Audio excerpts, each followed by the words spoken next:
ഇവിടെ സന്നിഹിതരായിരിക്കുന്ന എല്ലാ പ്രിയപ്പെട്ടവർക്കും വിനീതമായ നമസ്കാരം.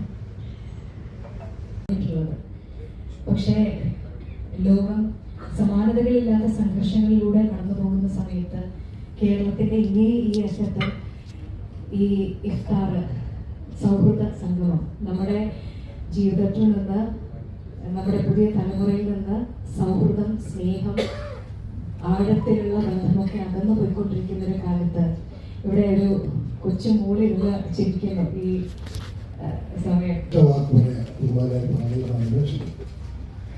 സന്ദർഭമാണ് നമ്മുടെ നാടിനും നമ്മുടെ സമൂഹത്തിനും നല്ലത് വരാൻ നമ്മുടെ ഈ കൂടിച്ചേരൽ പ്രയോജനപ്പെടട്ടെ എന്ന് ആത്മാർത്ഥമായി ആശംസിക്കുന്നു.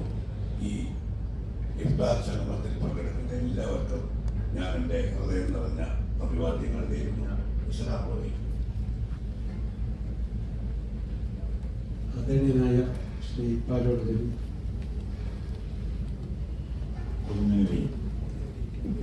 മാസത്തിന്റെ അവസാനത്തെ നാളുകളിലേക്ക് നമ്മൾ കിടക്കുകയാണ്. ശരിക്കും ജീവിതത്തിന്റെ, നമ്മുടെയൊക്കെ ജീവിതത്തിൽ നഷ്ടപ്പെട്ടു പോയ തിന്മകൾ തിരിച്ചെടുക്കാൻ വേണ്ടിയുള്ള ഒരു വലിയ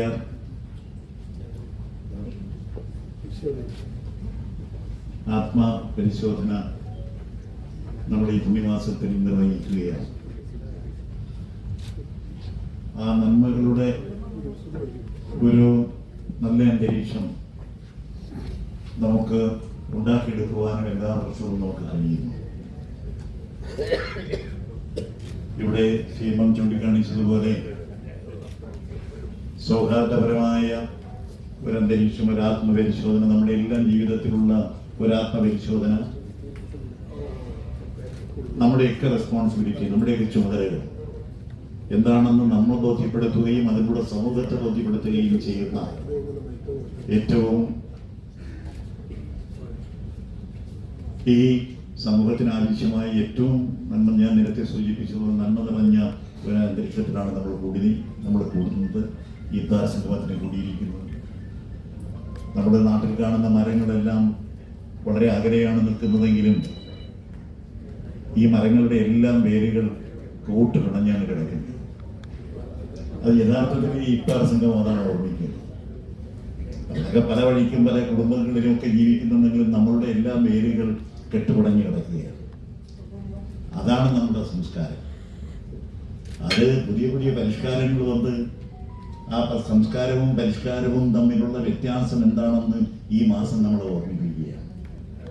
ആഡംബരങ്ങൾക്കുമെല്ലാം അപ്പുറം, പരിഷ്കാരങ്ങൾക്കുമെല്ലാം അപ്പുറം നമുക്ക് ഒരു ജീവിതമുണ്ടെന്നും ആ ജീവിതത്തിന്റെ നന്മകളെ തേടിപ്പോവുകയാണ് ഈ മാസത്തിന്റെ ഏറ്റവും വലിയ പ്രത്യേകതയെന്നും ആവർത്തിച്ച് ഓർമ്മിപ്പിക്കുന്ന ഈ ആശംസകൾ. ഈ പുണ്യ നാളുകളിൽ ഒരുമിച്ച് കൂടാനും ആശയങ്ങൾ പങ്കുവയ്ക്കുവാനും നന്മയ്ക്ക് വേണ്ടിയുള്ള പ്രവർത്തനങ്ങൾക്ക് മുന്നോട്ട് പോകുവാനും കഴിയും എന്നുള്ളതിൽ ആർക്കും സംശയമില്ല. എൻ്റെ എല്ലാവിധ ആശംസകളും ഞാൻ 6:30 മണിക്ക് സംസ്ഥാന ക്യാബിനറ്റിൻ്റെ ലാസ്റ്റ് മീറ്റിംഗാണ്. അപ്പോൾ അതിൽ പോകേണ്ടതായിട്ടുണ്ട്. എല്ലാ ആശംസകളും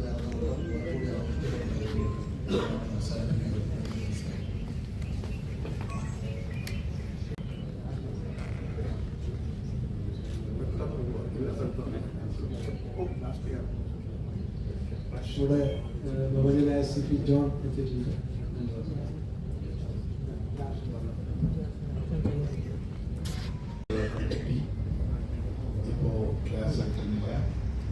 നമ്മുടെ രാജ്യത്ത് ഇന്ന് ആളുകളെ അന്യവൽക്കരിക്കാനും അപരവൽക്കരിക്കാനും അകറ്റി നിർത്താനും ശ്രമിച്ചു കൊണ്ടിരിക്കുമ്പോൾ ഒരുമിച്ച് ചേർക്കാനും സൗഹൃദം പങ്കിടാനും പരസ്പരം സ്നേഹിക്കാനും സാധിക്കുന്ന ഇത്തരം വേദികൾ നമ്മുടെ രാജ്യത്തെ അനൈക്യത്തിന്റെ പേരിൽ ആധിപത്യം നേടിയിട്ടുള്ളവർക്ക് നേരെ നൽകുന്ന വ്യക്തമായ സന്ദേശമാണ് ഇത്തരം സൗഹൃദ കൂട്ടായ്മകൾ. നമുക്കറിയാം, ഈ റമദാൻ മാസം രണ്ട് കാര്യങ്ങൾ വളരെ പ്രാധാന്യത്തോടു കൂടിയാണ് കാണുന്നത്. അതൊന്ന്, സാധാരണക്കാരായ ആളുകളെ മനസ്സിലാക്കാനും അവരുടെ വിഷമങ്ങൾ തിരിച്ചറിയാനും അതിലിടപെടാനുമുള്ള സന്ദേശമാണ് നൽകുന്നതെങ്കിൽ, മറ്റൊന്ന്, എല്ലാവിധ തിന്മകൾക്കെതിരായി ഒരുമിച്ച് നിൽക്കേണ്ടതിന്റെ ആവശ്യകതയും അത്തരം തിന്മകൾക്ക് മേൽ ആധിപത്യം ഒരു കാലത്ത് നേടും, അതിലാളുകളുടെ എണ്ണമോ വണ്ണമോ പ്രശ്നമല്ല എന്ന മറ്റൊരു സന്ദേശം കൂടി ഈ പരിശുദ്ധ റമദാൻ നൽകുന്നുണ്ട്. കാരണം ഇന്ന് ശക്തിയുള്ള മർദ്ദകന്മാർ ലോകത്തിന്റെ മേൽ ആധിപത്യം നേടിക്കൊണ്ടിരിക്കുകയാണ്. അവരെന്താണോ ചെയ്യുന്നത് അത് രാജ്യത്തെ നിയമമായി മാറിക്കൊണ്ടിരിക്കുകയാണ്. ഇത്തരം സാഹചര്യത്തിൽ മർദ്ദകനോടൊപ്പം നിൽക്കാൻ, സർവശക്തിയുമുള്ള മർദ്ദകനോടൊപ്പം നിൽക്കാൻ ഏത് ഭീരുവിനും സാധിക്കും. പക്ഷേ ദുർബലരായ മർദ്ദിതനോടൊപ്പം നിൽക്കാൻ ധീരന്മാർക്ക് മാത്രമേ സാധിക്കുകയുള്ളൂ. അത്തരം മർദ്ദിതരോടൊപ്പം നിൽക്കാൻ നമുക്ക് ഇത്തരം കൂട്ടായ്മകൾ പ്രചോദനമാവട്ടെ എന്ന് ആശംസിച്ചുകൊണ്ട് നിർത്തുന്നു. നന്ദി, നമസ്കാരം. കാലഘട്ടം എന്ന് പറയുമ്പോൾ അതിന് പുറത്ത് വളരെ വലിയ പ്രാധാന്യമുള്ളൊരു കാലഘട്ടം കൂടിയാണ്. ലോകം എമ്പാടും ഒരു യുദ്ധത്തിന്റെ ഭീതിയിൽ നിൽക്കുന്ന കാലം. ഒരുപക്ഷെ കോവിഡിന് ശേഷം ഏതാണ്ട് മറ്റൊരു അതേ അനുഭവം ലോകത്തിന് അനുഭവപ്പെടാൻ പോകുന്ന ദിനങ്ങളിലേക്കാണ് കടന്നു വന്നിരിക്കുന്നത്. കാരണം കോവിഡിനാണ് നമ്മൾ അടച്ചു കൂട്ടി വീട്ടിലിരുന്നത്.